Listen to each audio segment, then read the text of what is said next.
também sejam antecedidos por um bom período de oração. Sem oração não se vai a lugar nenhum na vida do crente. Na quinta-feira temos um culto abençoado, irmãos, de evangelismo, como sempre temos aqui, às quintas-feiras, 19h30. Sexta-feira, nós não temos nenhum trabalho pela parte da manhã, ainda não voltamos ao trabalho de oração, mas à noite terá um trabalho, um ensaio específico do coral, excepcional do coral, né? Nessa sexta-feira, porque no sábado, irmãos, não será possível fazer o ensaio do coral, porque teremos a palestra de casais ali no Templo Central. E eu peço também aos irmãos que se inscreveram, tem irmãos aqui que se inscreveram, irmãos? Tem casais aqui que se inscreveram? Isso, irmão Dida, eu e a irmã Thaís, outros irmãos que se inscreveram não estão aqui, mas se os irmãos, aqui no púlpito também, os irmãos que se inscreveram, por favor, estejam lá. Caso os irmãos não possam ir, por favor, os irmãos nos avisem, que a gente avisa a secretaria, tira dali a inscrição, porque tem uma lista de espera, muitas pessoas querem participar, tá bom? No sábado, portanto, temos oração aqui das 8 às 9, 9 horas, trabalho de fisioterapia preventiva, que é ministrado todos os sábados, com a irmã Beatriz, com a irmã Elisângela, e todos os alunos aqui, e para a igreja e para a comunidade. E às 10 horas da manhã, irmãos, nós estaremos fazendo um trabalho evangelístico. Nossa equipe de evangelismo, Embaixadores em Chamas, estará fazendo um trabalho de evangelismo às 10 horas da manhã. Todos os irmãos que puderem estejam aqui. Já no sábado, ainda, às 19 horas, a palestra de casais no Templo Central. No domingo, irmãos, nosso culto matutino, 7 horas da manhã, 8 horas o nosso café, 9 horas a nossa EBD, encerramento de trimestre, e à noite, um grande culto evangelístico. Amém? São esses os nossos avisos. E nós vamos, então, irmãos, meditar na palavra de Deus. Meus irmãos, nós estamos concluindo o livro, o capítulo 4 do livro de Atos. Desde a primeira semana, ou segunda semana, melhor dizendo, de janeiro, nós estamos meditando nas páginas sagradas do livro de Atos dos Apóstolos. E nós já estamos quase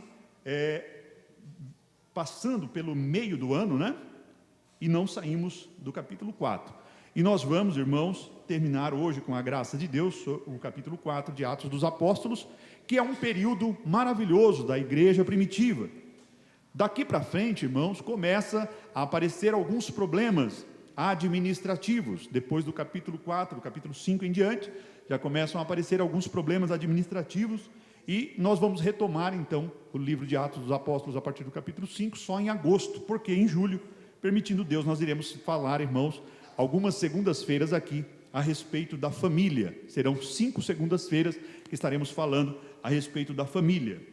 Mas nós estamos, irmãos, hoje, e eu quero repetir a leitura, porque ela é bem curta, no capítulo 4, vamos relembrar a leitura que fizemos, na leitura oficial, capítulo 4, versículo 32 por diante, que diz assim: e era o coração e a alma da multidão daqueles que criam, e ninguém dizia que coisa alguma do que possuía era sua própria, mas todas as coisas lhe eram comuns. E os apóstolos davam com grande poder testemunho da ressurreição do Senhor Jesus, e em todos eles havia abundante graça. Não havia, pois, entre eles necessitado algum, porque todos os que possuíam herdades ou casas, vendendo-as, traziam o preço do que fora vendido e depositavam aos pés dos apóstolos. E repartia-se a cada um segundo a necessidade que cada um tinha. Vamos ler apenas até aqui. Muito bem. Meus irmãos, os irmãos sabem que nós, de vez em quando, voltamos a esse tema, sobre a unidade da igreja. A unidade da igreja foi algo, desde o princípio, que o Senhor Jesus deu uma ênfase. No capítulo 17 do Evangelho de São João, quando você lê, é um capítulo maravilhoso, que nós chamamos de a oração sacerdotal. Os irmãos vão ver que o Senhor Jesus, ele está rogando, ensinando aos discípulos que eles mantivessem a unidade, assim como ele, o próprio Cristo, é um com Deus o Pai. A igreja, irmãos, ela precisa estar em unidade. E quando fala de unidade, estamos falando de mesmos propósitos, estamos falando de mesmos ideais, estamos falando de mesmas buscas, estamos falando de mesmos objetivos.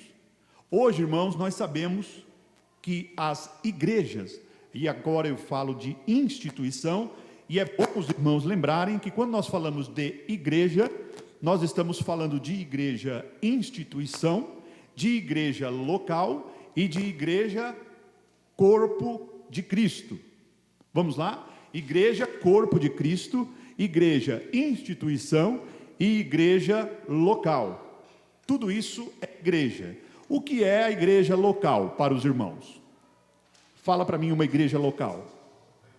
Portal do Sol. Portal do Sol é uma igreja local. O que é uma igreja institucional? O campo de trabalho da nossa igreja, um ministério. E o que é a igreja corpo de Cristo, ou corpo místico de Cristo, vamos chamar assim? É a igreja universal, não é aquela que vocês conhecem, mas é a igreja universal, que é a igreja composta por vários e vários crentes, de todas as raças, povos, tribos e línguas, que nós, irmãos, não sabemos exatamente quem são. Eu quero que nós do Jardim Portal do Sol, como igreja local, também fazemos parte, em sua totalidade, da igreja corpo de Cristo. Mas nós sabemos que por ocasião da volta do Senhor Jesus, em algumas igrejas, algumas pessoas vão para a glória e outras não. Por quê? Aquela pessoa que ficou é porque faz parte da igreja local, ou até mesmo da igreja institucional, mas não faz parte da igreja mística, o corpo de Cristo. Muito bem. Mas enquanto igreja, irmãos, tanto corpo místico, quanto igreja local, quanto institucional, o ideal é que essa igreja viva em unidade.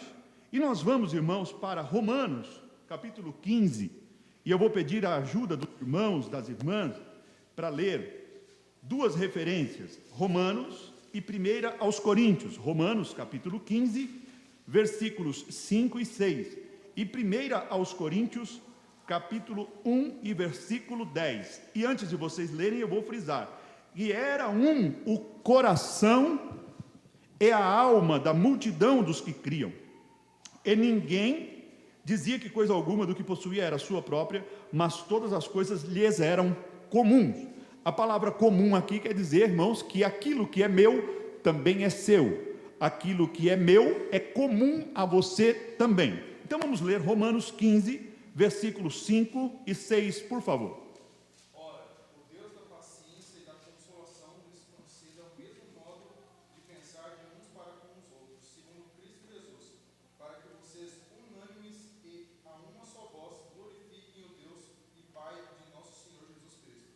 Amém. A uma voz e unânimes. A igreja, portanto, precisa estar em unidade. Glória a Deus. Irmãos, o que é que sustenta a igreja em unidade? É a palavra de Deus.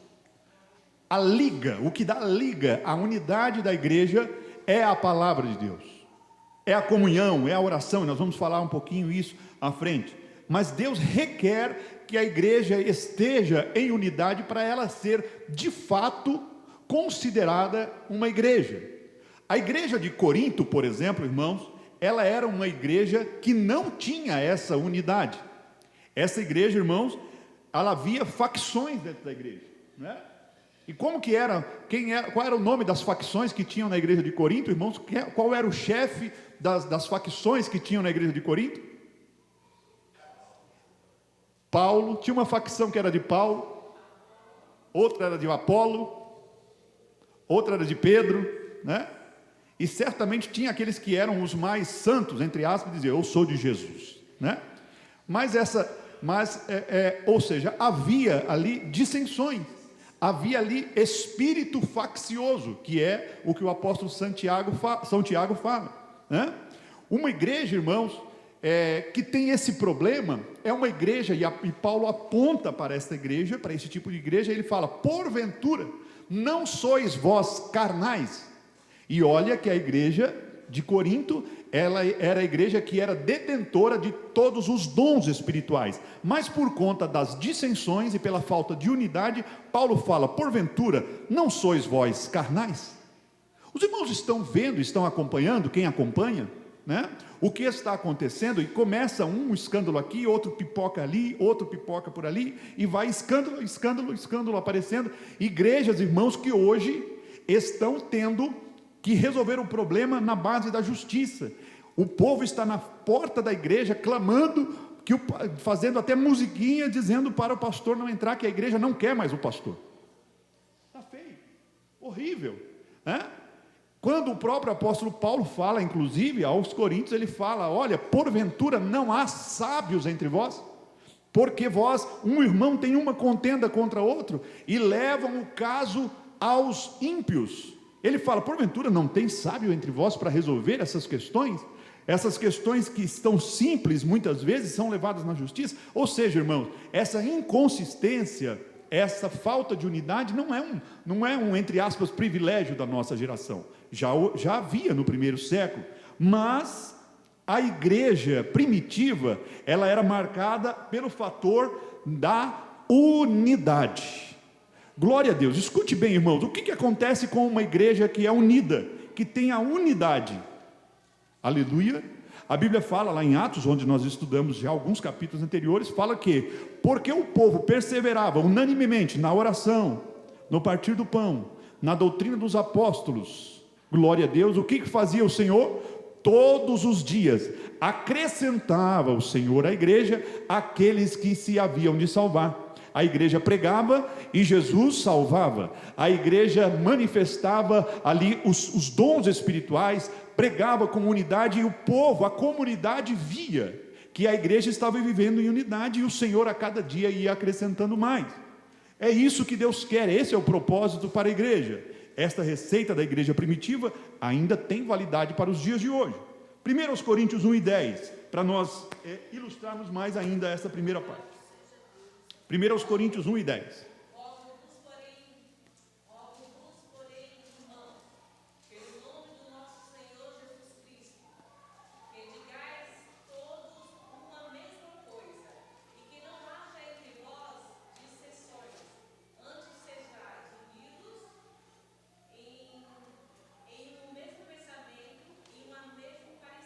Olha, glória a Deus, aleluia. Eu costumo dizer o seguinte, irmão: quem tem razão, cede.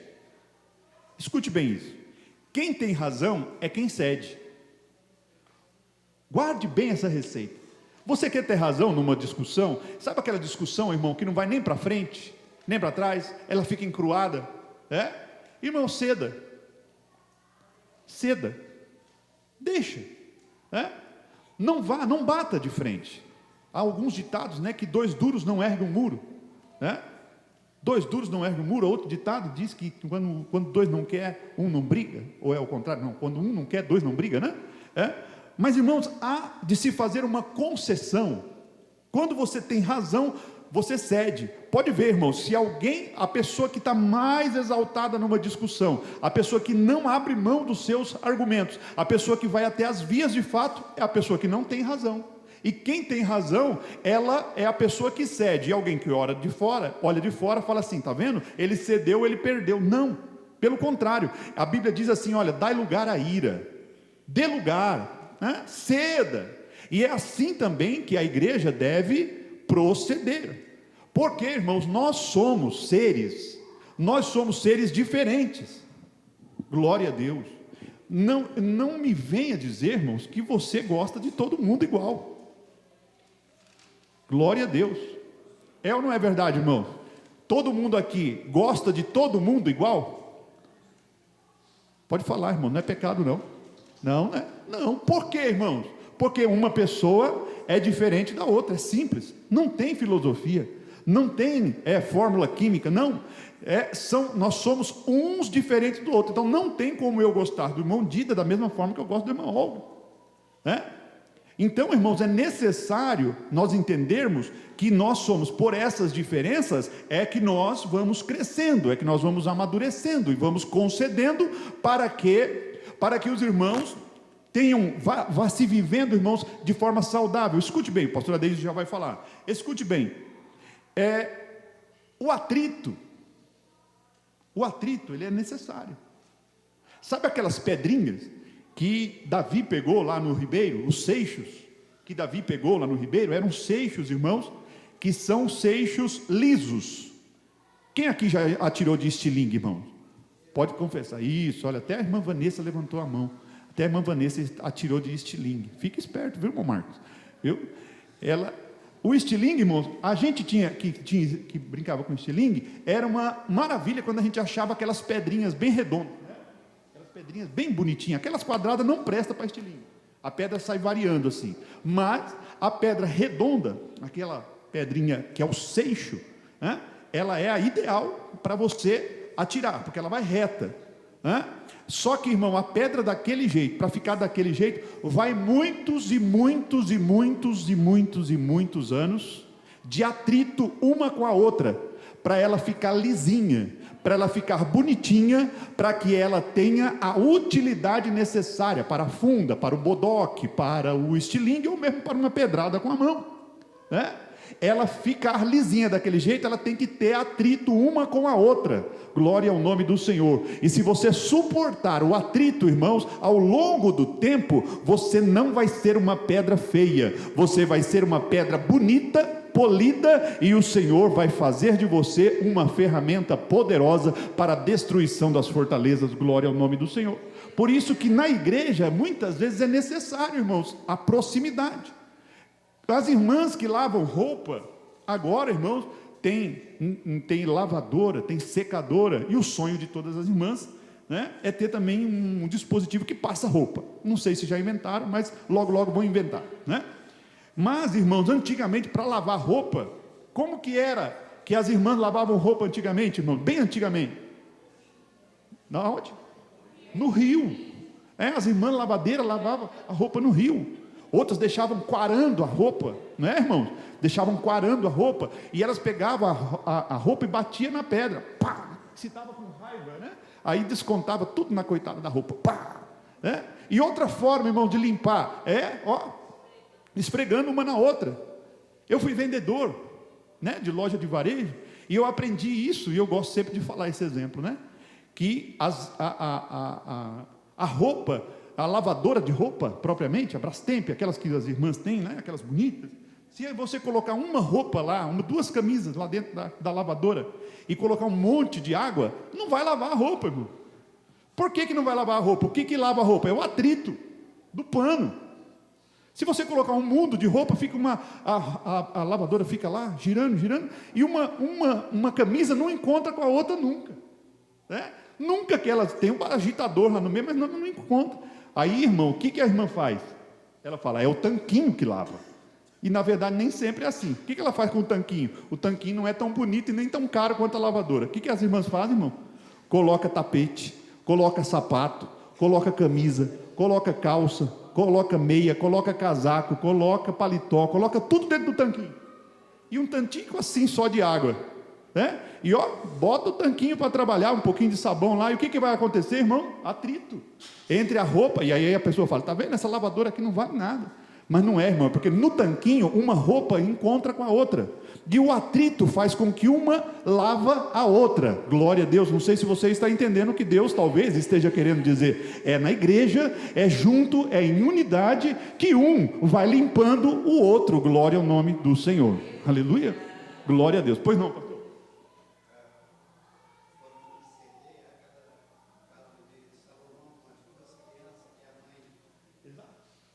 Exatamente. A concessão, olha só, irmão, bem colocado, pastor Adeilson falando, né? No caso que marcou ali o início da regência de Salomão, né? Aquelas duas mulheres, Salomão apelou para a razão e falou, não, então vamos cortar essa criança aqui no meio, né? Claro que ele não ia fazer isso, mas ele falou isso para ver o que é que ia acontecer, e ali ele pegou ele descobriu quem é que estava com a razão. Quem é que estava com a razão é quem cedeu. A mãe, por mais dolorido que fosse ceder a criança, ela não queria ver a criança partida ao meio. A outra, que não era mãe, ela passou como se tivesse com razão, porque o pleito dela foi atendido, porque ela falou assim, não, eu quero nem que seja metade da criança. Mas a mãe verdadeira falou, não, de forma nenhuma. Se é para ser assim, então dê a criança inteira para outra que não é a mãe legítima. Aí Salomão falou: é essa que é a mãe, glória a Deus. E todo Israel viu a sabedoria de Salomão por causa da concessão. Quem tinha razão é quem cedeu. Amém, irmãos? Glória a Deus. Os irmãos entenderam até aqui? Então vamos em frente. Versículo 32 ainda, irmãos, fala sobre o que a igreja faz com voluntariedade. Olha, ninguém dizia que coisa alguma do que possuía era sua própria, mas todas as coisas lhes eram comum. A igreja, irmãos, ela entrou num período tão abençoado que os irmãos faziam as contribuições de forma voluntária.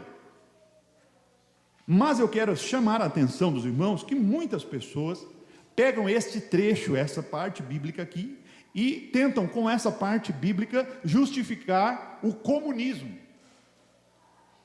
Os irmãos da igreja primitiva, eles falavam assim: olha, o que eu tenho é teu.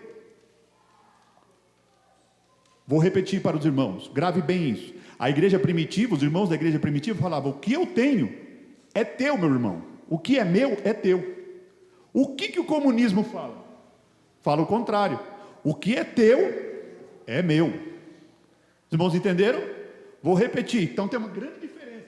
O comunismo, o marxismo, né? E todos esses ismos terríveis que existem por aí, o comunismo fala o quê? O que você tem, rapaz, é meu também. Eu não trabalhei, eu não conquistei, eu não sofri, mas se você tem, é meu também. Reparte comigo. E aí as pessoas tentam justificar o comunismo com a Bíblia, mas a Bíblia não está dizendo assim. Os irmãos que tinham falavam: não, o que é meu também é teu. Toma aqui, eu vou pegar o que é meu e vou repartir voluntariamente. Glória a Deus. Então, irmãos, não entra nessa onda, né, de pessoas que querem acreditar o comunismo utilizando a passagem bíblica, porque a passagem bíblica não diz dessa forma. Mas eu quero focar aqui, irmãos, na voluntariedade. Os irmãos sabem que a igreja, que o crente voluntário, irmão, na verdade todo crente é voluntário, né? É uma bênção. Quando a pessoa faz as coisas para o Senhor de forma voluntária, é uma maravilha. Na verdade, não só na igreja, mas em todos os âmbitos. Quando alguém faz de coração aberto, irmãos, é uma maravilha. Agora, quando a pessoa faz, irmãos, algo que lhe é imposto, não sai muito bem. Uma das coisas, irmãos, que nós sempre falamos aqui, né, é a questão da contribuição, por exemplo. Né? Os irmãos vejam aqui que havia voluntariedade. Os irmãos sabem que o nosso pastor Raimundo de Soares de Lima, ele sempre fala: irmãos, nem a palavra dízimo e dom e oferta nós utilizamos aqui, ele fala. E nós procuramos imitar, ter esse zelo que ele tem, né? E falar dos dons, né? E eu estava lendo hoje e encontrei um versículo que fala exatamente sobre os dons, mas nós não vamos usar aquele versículo não. Eu quero focar aqui na voluntariedade.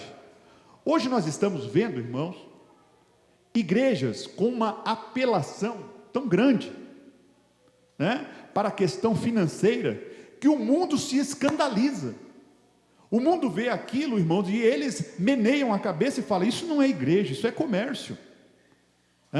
E não é sem razão, irmãos, porque imagina, todo culto, irmãos, falar de oferta, todo culto falar de dízimo, todo culto falar que se o irmão não contribuir, ele está amaldiçoado, falar que se ele não for fiel nos seus dízimos, nas suas ofertas, ou ainda, eu quero um capitão de 50. O que é um capitão de 50? A pessoa que vai dar 50 reais. Eu quero um capitão de 100, pessoas que vai dar 100 reais. Eu quero um capitão. Deus está me dizendo que tem 10 pessoas aqui que vai dar 1.000 reais. Isso é uma mentira, irmãos. Isso aí é um mercenário que se associou com o inimigo das nossas almas para roubar o povo. Mas eu quero dizer, irmãos, quando a igreja está em unidade e o Espírito Santo de Deus atua na vida da igreja, não é preciso nem ficar falando sobre isso, irmãos. A coisa acontece voluntariamente, organicamente, e Deus vai abençoando o seu povo, que é da forma que Deus quer. Glória a Deus.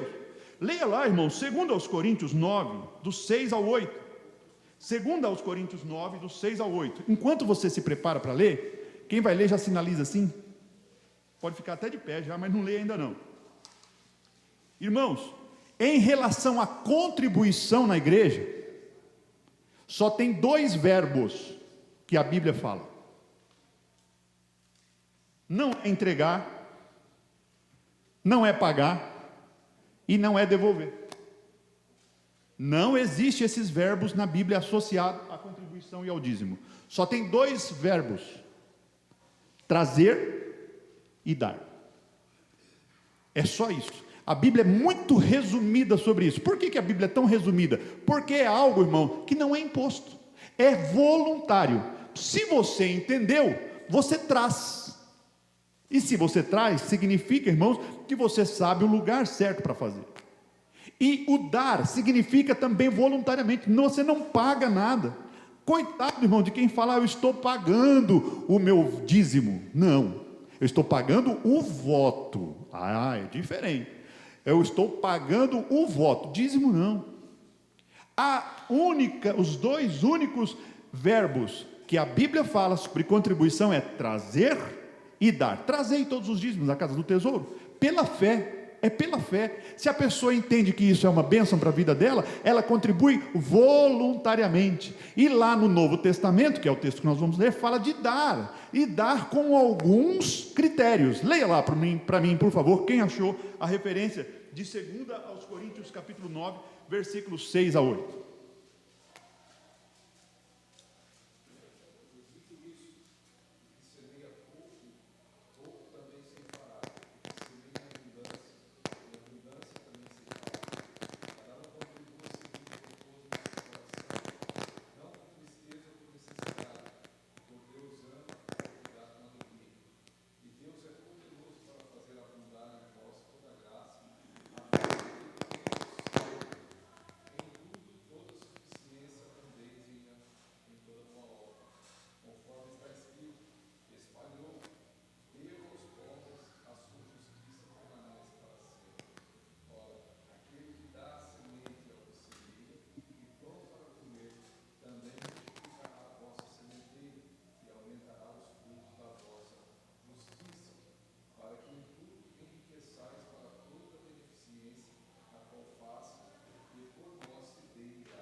Até aí tá bom.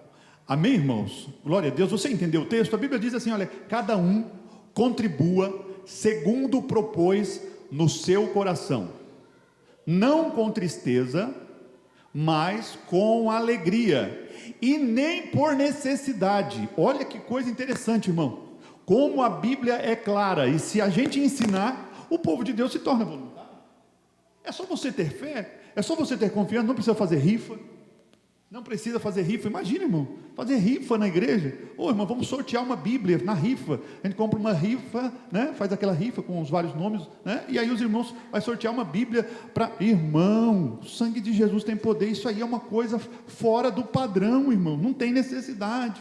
Glória a Deus, né? Cada um contribua conforme, olha, com alegria e não por necessidade. O que significa isso? Nem se, eu vou dar o dízimo, eu vou contribuir, porque olha, vai fazer falta para mim, mas a igreja está precisando, necessidade, eu vou lá e entrego para a igreja. Até isso a Bíblia fala: não faça isso, não faça isso, só faça se for conforme propôs no coração e com alegria, não tem outro critério. Glória ao nome do Senhor, amém? Glória a Deus. Irmãos, imagina se nós pregássemos a verdade como a Bíblia é, não teríamos esse problema, né? E Deus, o apóstolo Paulo fala: Deus é poderoso para suprir, irmãos, todas as vossas necessidades em glória. Glória ao nome do Senhor, amém? Glória a Deus. Irmãos, muito bem, a igreja, irmãos, também deve socorrer os necessitados. A igreja deve socorrer os necessitados. Ainda estamos falando, irmão, do versículo, agora já estamos falando do versículo 32, quase entrando no 33, e os apóstolos, olha, versículo 32, e ninguém dizia que alguma coisa do que possuía era sua própria, mas todas as coisas lhes eram comuns. E eu vou ler aqui, irmãos, o versículo 34, não havia, pois, entre eles necessitado algum, porque todos os que possuíam herdades ou casas, vendendo-as, traziam o preço do que fora vendido e depositavam aos pés dos apóstolos. Muito bem, irmãos, a igreja deve socorrer os necessitados Mas tem critério para isso também. Tem critério para isso também. E a igreja, irmãos, nós devemos entender que há necessitados e necessitados. Nós estávamos um dia ajudando uma família aqui, logo quando eu cheguei aqui, em 2021. Nós estávamos ajudando uma família e nós estávamos dando víveres para essa família, arroz, feijão, todas essas coisas, né? E alguém falou: pastor, essa família tem algumas pessoas que são drogadas, e eles estão utilizando o saquinho de feijão, o saquinho de arroz, para trocar por drogas. Aí a moça veio aqui no portãozinho ali, e ela falou comigo, e falou: olha, pastor, não sei o que, não sei o que. Eu falei: irmã, chamei ela de irmã ainda, porque eu chamo todo mundo de irmão, até quem não é crente, por um respeito, uma maneira de se aproximar. Eu falei: olha, infelizmente, nós não vamos mais te ajudar com a cesta básica. Ela já estava com os olhos injetados, com os olhos vitrificados, né? Irmão, do jeito que eu falei, ela virou as costas e saiu marchando, brava, né? Porque tem que ter critério. A igreja ajuda, né? E se alguém olha de fora, fala o quê? Tá vendo? A igreja não ajuda ninguém, né?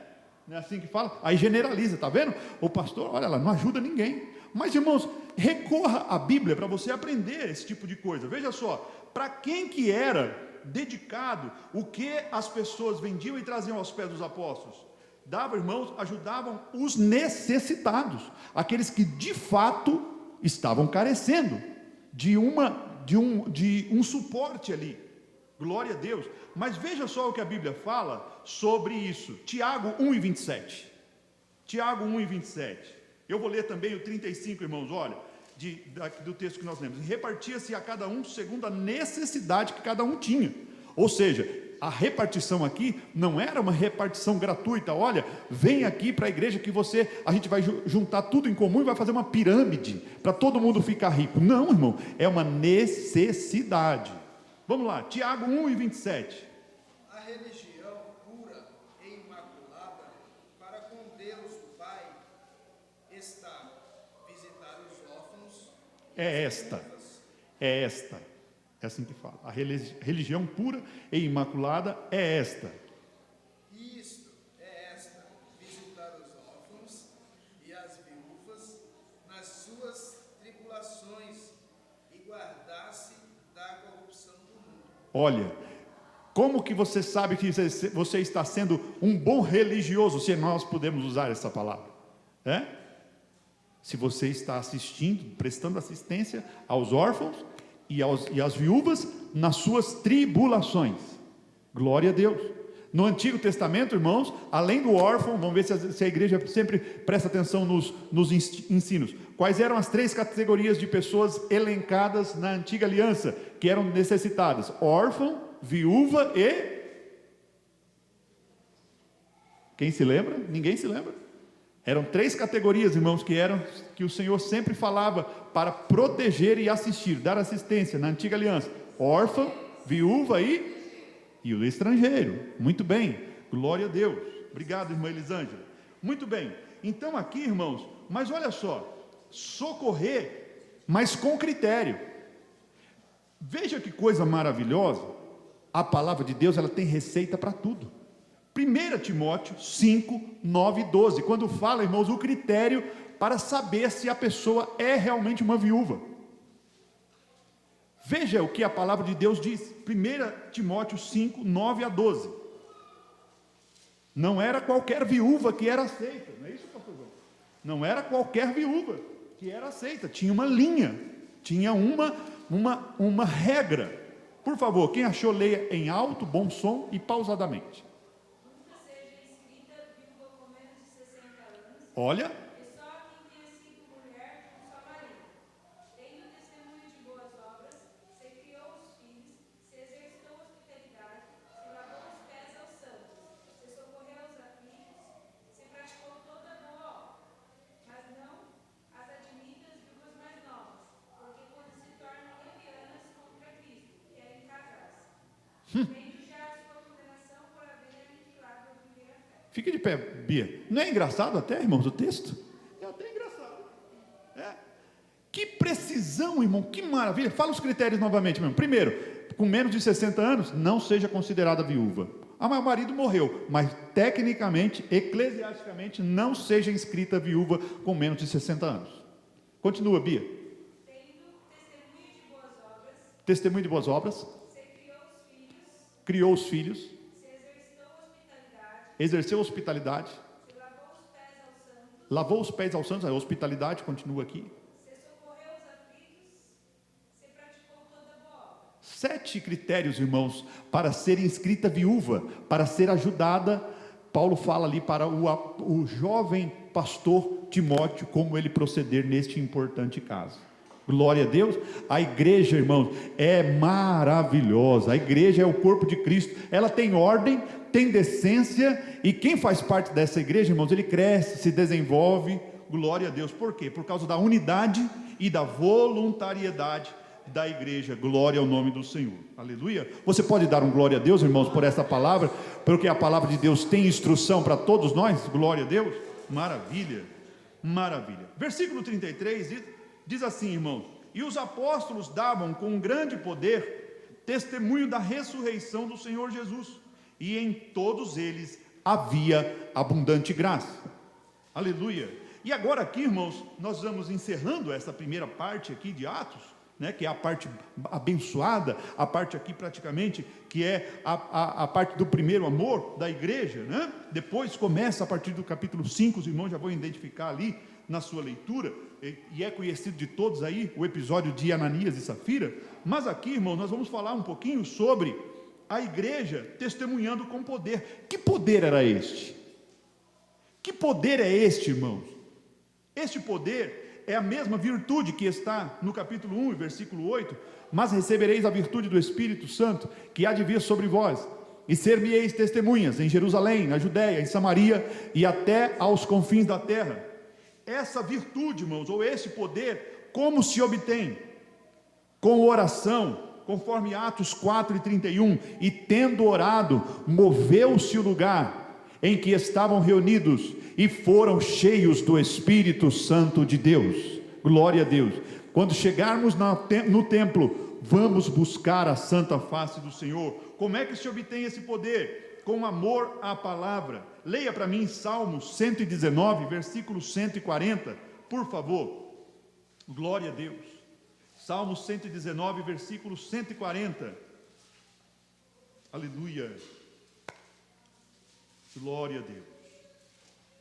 Isso aqui é como se obtém, são a receita para se obter esse poder. Vamos lá.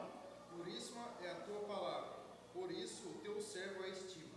Leia novamente, por favor. Puríssima é a tua palavra, por isso o teu servo a estima. Puríssima é a tua palavra, por isso o teu servo a ama, a estima. Escondi a tua palavra na tábua do meu coração, para não pecar contra ti. Glória a Deus. Então, com oração, com amor à palavra, se consegue isso. E o que mais, irmãos? Não só amor à palavra, mas vivendo a palavra. Viver a palavra. Pregar o que vive, viver o que prega. Glória a Deus.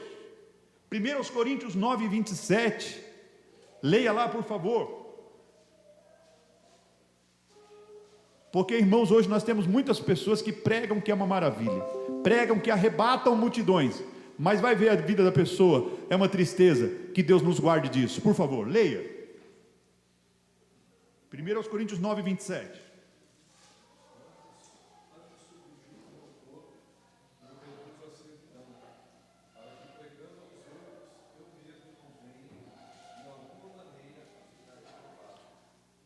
Repita, por favor, pastor Adriano.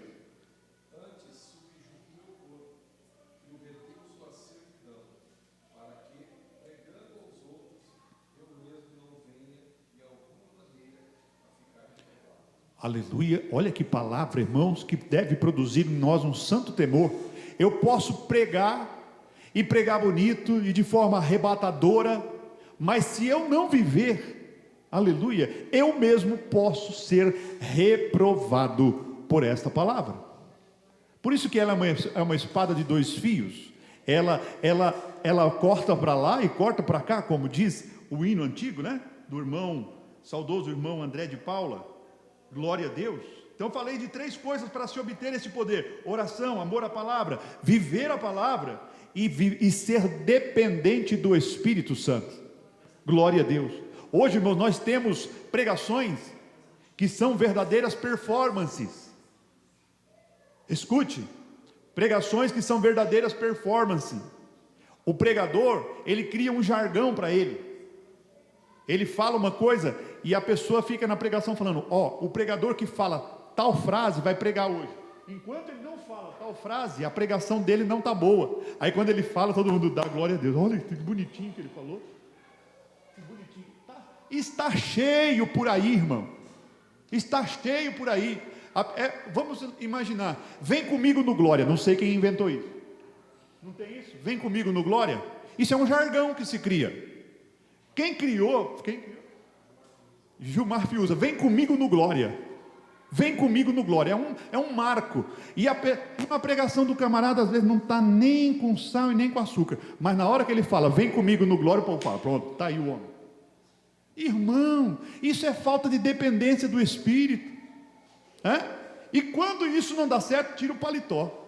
Agora a unção desceu, tirou o paletó, agora a unção de Deus desceu. Para com isso, rapaz, está roubando a glória de Deus. Nós somos dependentes da glória de Deus, irmãos, e tudo que nós fazemos deve ser com simplicidade, porque, irmãos, nós somos apenas vasos na mão do Senhor. Ele faz de nós como Ele quer. Glória a Deus, aleluia. Lucas 12, 11 e 12. Lucas 12, 11 e 12. Dependência do Espírito quando você for ministrar, quando você for falar. Glória a Deus. Lucas 12, 11 e 12. E quando vos conduzirem às sinagogas, aos magistrados e às potestades, não estejais solícitos de como ou do que haver de responder, nem do que haver de dizer, porque na mesma hora vos ensinará o Espírito Santo o que convém se falar. Amém. Na mesma hora, o Espírito Santo vai inspirar o que você deve falar. Agora, irmãos, para isso acontecer, você tem que ter o quê? Amor à palavra. O Espírito Santo não vai ensinar nada que esteja fora da palavra. Não vai fazer você se lembrar de algo que você nunca estudou. Então eu quero nesta noite pedir para você, meu irmão, minha irmã, coloca um propósito na sua vida de seguir aqui, pelo menos em parte, pelo menos um pouco mais do seu dia, nesses 4 passos aqui: oração, amor à palavra, viver a palavra e dependência do Espírito Santo. Amém? Irmãos, nós teríamos muito ainda para falar dessa parte. Falaríamos o que é essa autoridade, o que é este poder, esta graça, que é a autoridade, destemor, trabalhar voluntariamente para a obra do Senhor. E uma pequena reflexão: por que Deus hoje não mostra mais tanto o seu poder? Primeiro, pergunta que nós fazemos quando refletimos sobre isso: estamos fazendo o item 33 do versículo 33a, que é oração, amor à palavra, viver a palavra e dependência do Espírito? É uma reflexão. 2, somos gratos pelos milagres diários que nos acontecem? Glória a Deus. Será que nós somos gratos? Será que nós somos gratos pelos milagres que acontecem a nós? Eu já ouvi, irmãos, preste atenção, já ouvi crente falar o seguinte: irmão, olha, eu não tenho nenhum testemunho para contar, nunca passei por um câncer, nunca tive passei por nada difícil, não tenho nenhum testemunho de contar, minha vida é triste. Irmão, dê glória a Deus por isso, irmão. Glória a Deus. Dê glória a Deus por isso. Se você não passar por isso e quer testemunhar, testemunha de alguém que passou. Eu tenho, irmão, um testemunho. Os irmãos sabem que eu, com meus 23 anos de idade, quase morri. 1 ano e meio, 18 meses de tratamento na Unicamp, e a chance do tratamento era 50%. Glória a Deus, passei o tratamento, quase perdi meus rins, perdi uma parte da audição na frequência de agudo. Tenho esse testemunho para contar. Mas se alguém falasse para mim assim: pastor, o senhor gostaria de passar? Hoje eu dou graças a Deus, porque já passou, Mas se alguém falasse: pastor, o senhor quer passar pelo que você passou, que você vai passar, para ter um testemunho, ou você não quer ter? Eu falava: eu não quero passar, não. Não, eu vou dar glória a Deus. Mas eu precisei passar porque foi uma necessidade. O pastor Lúcio já passou. Eu sempre brinco com o pastor Lúcio, é o Salmo 23, né, aqui andando pelo Vale da Sombra da Morte. Ele entrou no Vale da Sombra da Morte e voltou umas 3 vezes. Né? Praticamente, literalmente. Hoje ele pode contar o testemunho, mas no dia, o senhor escolheria passar, pastor? Não escolheria passar, irmão. Então, se você não tem tribulação para passar, você já está vivendo o milagre de Deus. Glorifique o nome do Senhor. Mas, irmãos, quando nós não, a gente só quer milagre. Eu quero só ver bênção, eu quero ver só espetáculo. Não, aí Deus restringe a sua forma de agir. E aí, irmão, a gente precisa voltar a ser mais grato a Ele. E finalizando, irmão, se houver milagres hoje, Deus ou o homem será glorificado. Que Deus opera milagres nos dias de hoje, opera milagres nos dias de hoje, glória a Deus, opera milagres em nosso meio, e nós disto temos sido testemunhas, glória a Deus. Deus tem operado milagres aqui nesta igreja, assim como tem operado nas igrejas de Deus, em todas as nossas filiais, no Templo Central, em outras igrejas.